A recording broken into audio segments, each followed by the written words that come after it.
Alatnya yaitu A. Kas, B.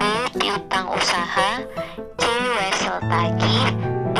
Beban dibayar di muka, E. Tanah, F. Bangunan, G. Peralatan, perabotan, dan perkakas.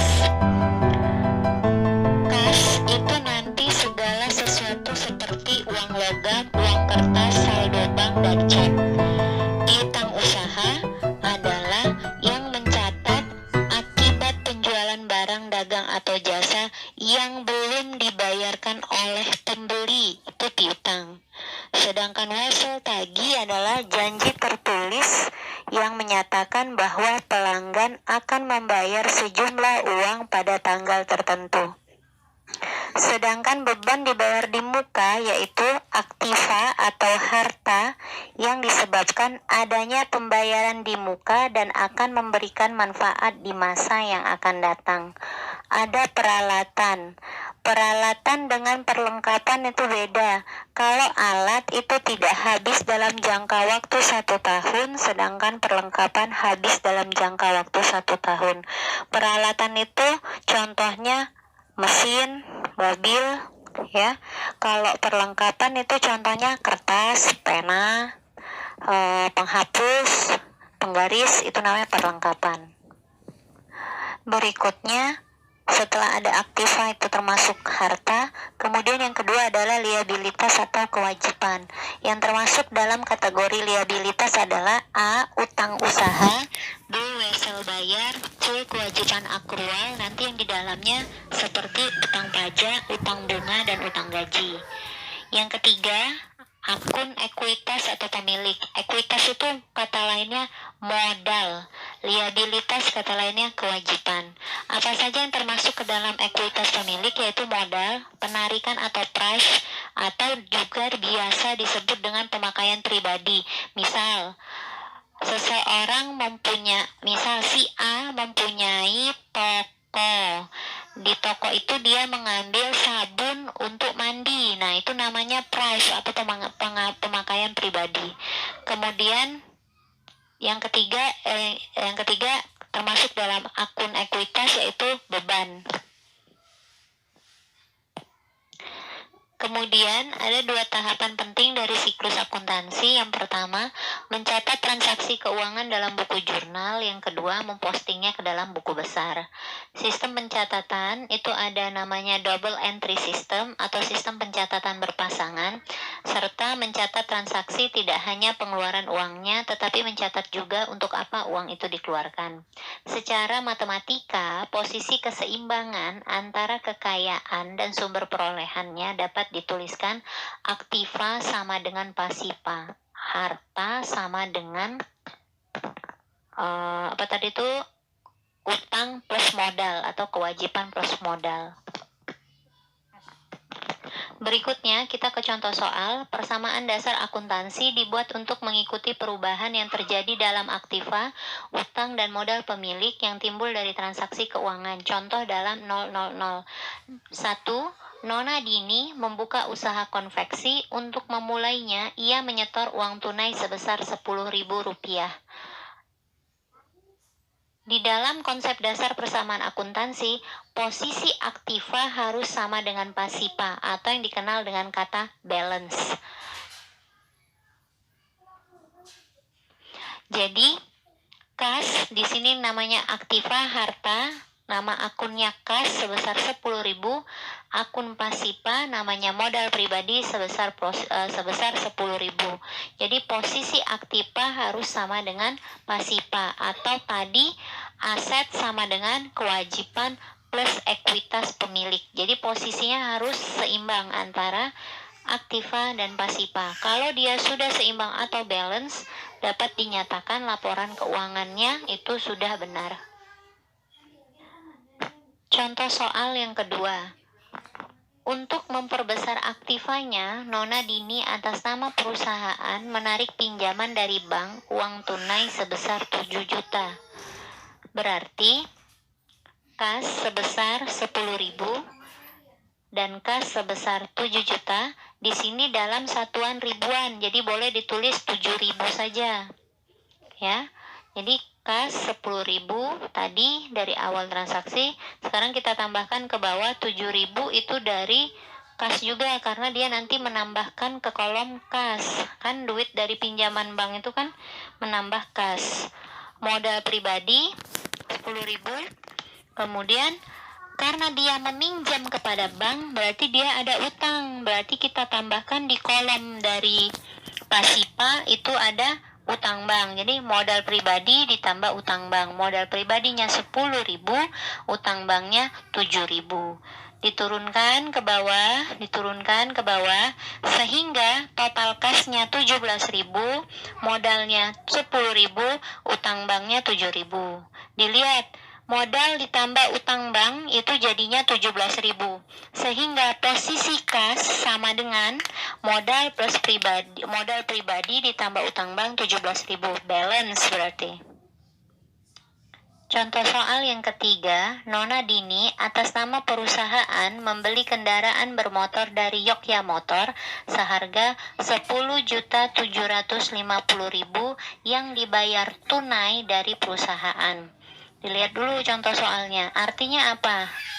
Dia beli motor, berarti dia dapat motor ya. Dia dapat motor tunai, berarti tunai uang kasnya berkurang ya. Karena kasnya sudah dipakai seharga 10.750.000 untuk membeli motor. Kita lihat penyelesaiannya. Pada kolom aktiva, kas 10 juta, 7 juta kita turunkan, sudah 17 juta total dari penambahan tadi kita turunkan. 10.750.000 itu dari pembelian motor. Kita buat kurung. Di dalam akuntansi kalau ada tanda kurung artinya terjadi pengurangan. Sudah kita kurangkan 17 juta dikurang 10.750.000 dapatnya 6.250.000. Kita belinya tunai. Karena kita belinya motor berarti kita dapat kendaraan. Kendaraan itu masuk ke dalam kolom aktiva atau harta. Jadi kas ditambah kendaraan sebesar 10.750.000 kita tulis, terus kita turunkan. Arti garis tebal di bawah itu artinya ditutup, sudah terjadi penjumlahan. Ya, kita turunkan 10.750.000. Sekarang kita ke kolom sebelah kanan, ada kolom pasipa. Karena tidak ada perubahan pada kolom pasipa, maka turunkan saja seperti biasa.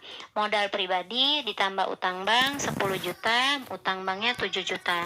Sekarang kita cocokkan balance tidak antara aktiva dengan pasipa.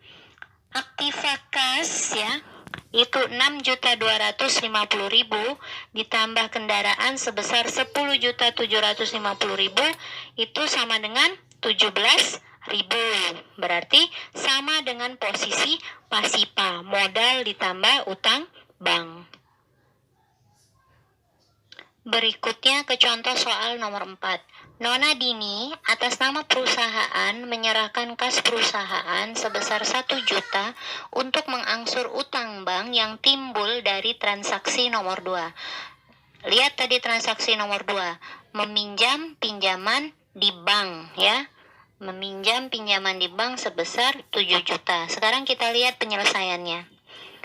Aktiva diturunkan sampai dengan batas 6.250.000 setelah pembelian sepeda motor. Kan dia bayar utang ke bank Nona Dini tadi. Bayarnya pakai duit kas. Nah, kamu punya uang, kamu ambil. Artinya uang kamu berkurang. Jadi si Dini ini mengambil uang sebesar 1 juta. Artinya uangnya berkurang sebesar 1 juta. Jadi lihat di kolom aktiva 6.250.000 dikurang 1 juta, dikurung itu artinya dikurang, diturunkan 5.250.000. Ya. Kolom kendaraan tidak terjadi perubahan karena dia tidak lagi belanja kendaraan, maka turunkan saja langsung 10.750.000. Modal pribadi tidak ada tambahan pada modal, maka tetap turunkan saja 10 juta. Utang bank karena dia tadi mencicil untuk membayar utang, ya, ngambil dari duit kas, kas berubah 1 juta, maka utang bank pun berkurang. Karena 7 juta dia cicil 1 juta. Jadi 7 juta dikurang 1 juta sama dengan 6 juta. Jangan lupa dikasih tanda kurung, artinya terjadi pengurangan. Sekarang kita cek. Aktiva balance nggak dengan pasifanya? 5.250.000 ditambah 10.750.000 itu sama dengan 16 juta. Pasifanya modal pribadi ditambah utang bank 10 juta ditambah 6 juta itu 16 juta. Berarti balance. Berarti benar. Soal nomor 5. Nona Dini mengambil uang tunai dari perusahaan sebesar 750.000 dan digunakan untuk keperluan pribadinya. Ingat, tadi kalau mengambil untuk kebutuhan pribadi namanya prive, ya. Sekarang kita lihat penyelesaiannya. Kamu punya barang, kamu ambil. Artinya apa? Barang kamu berkurang, berarti kas kamu berkurang. Sekarang kita lihat penyelesaiannya. Aktivanya sampai tadi batas 5.250 ya, dari soal nomor 4 sebelumnya, diambil sebesar 750.000, namanya prive ya, 750.000. Jadi 5.250.000 dikurang 750.000 kasih kurung, artinya terjadi pengurangan sebesar, jadi hasilnya 4.500.000. Kendaraan tetap turunkan saja, modal pribadi tetap turunkan saja. Pengambilan itu mempengaruhi keadaan pasifa, yaitu pada kolom utang sebesar 750.000. 6 juta dikurang 750.000 sama dengan 5.250.000. Sekarang kita cek, bener nggak, balance nggak pembukuannya. Caranya 4.500.000 ditambah 10.750.000 itu sama dengan 15.250.000. Kita cek ke pasifa, 10 juta ditambah 5.250.000, klop. Jadinya 15.250.000, artinya balance.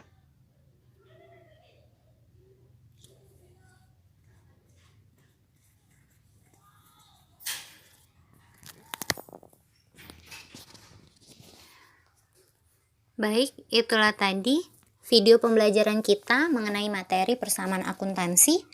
Semoga kita semua menjadi jelas mengenai bagaimana cara mengerjakan soal-soal yang berkaitan dengan persamaan akuntansi.